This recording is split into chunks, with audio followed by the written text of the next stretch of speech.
இன்று நாம் காண இருப்பது காஞ்சி குமரக்கோட்டம் முருகன் கோவில் வரலாறு பற்றி காண்போம் வாருங்கள். காஞ்சி குமரக்கோட்டம் முருகன் கோவில் என்பது தமிழ்நாட்டின் முக்கிய ஆன்மீக தலங்களில் ஒன்று.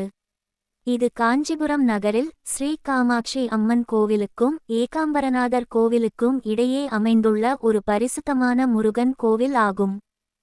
கோவில் இடம்: இந்த கோவில் தமிழ்நாட்டின் காஞ்சிபுரம் நகரத்தில் உள்ள பழமை வாய்ந்த முருகன் கோவிலாகும். மிகவும் புனிதமான இடமான ஏகாம்பரநாதர் சிவன் கோவிலும் காமாட்சி அம்மன் கோவிலும் இடையே அமைந்துள்ளது. எனவே இது ஒரு ஞான இடைநிலை தலம் என போற்றப்படுகிறது. முருகனின் அடையாளம் என்னவென்றால் அவர் ஞானத்தின் கடவுள் ஆவார்.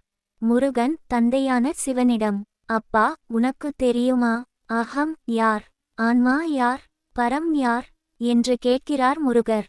சிவபெருமான் அதற்கு பதிலளிக்க முடியாமல், "நீயே என் குரு" என்று கூறுகிறார். இதனால் தான் இத்தலம் சிவகுரு ஸ்தலம், தந்தைக்கு குரு ஆன இடம் என்று சொல்லலாம். பிரம்மாவை சிறைப்பிடித்த முருகன். பிரம்மா தனது அகந்தையுடன் பயணிக்கையில் முருகன் பிரம்மாவிடம், "ஓம் என்ற பிரணவ மந்திரத்தின் அர்த்தம் என்ன?" எனக் கேட்கிறார். பதிலளிக்க இயலாமல் தவித்த பிரம்மாவை முருகன் சிறைப்படுத்தினார். இதனால் உலகில் யாகங்கள் பூஜைகள் நின்று போனது. சிவபெருமான் தன்னுடைய புத்திரனிடம் கேட்டபோது முருகன், "இவருக்கு ஞானம் தெரியவில்லை, நானே கற்றுக் கொடுக்க வேண்டும்" என்று கூறினார்.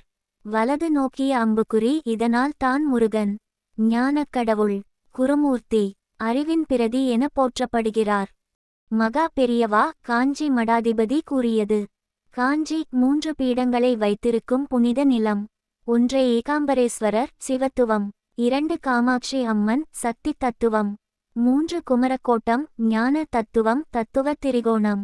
முதலில் கோவிலில் விநாயகர் தரிசனம் செய்த பிறகு பாலாபயசம், பால் குடம், வேல் காணிக்கை போன்ற பூஜைகள் செய்வார்கள். வழி: தெய்வானை உடனிருந்து அருள் செய்யும் முருகனை தரிசிக்கலாம்.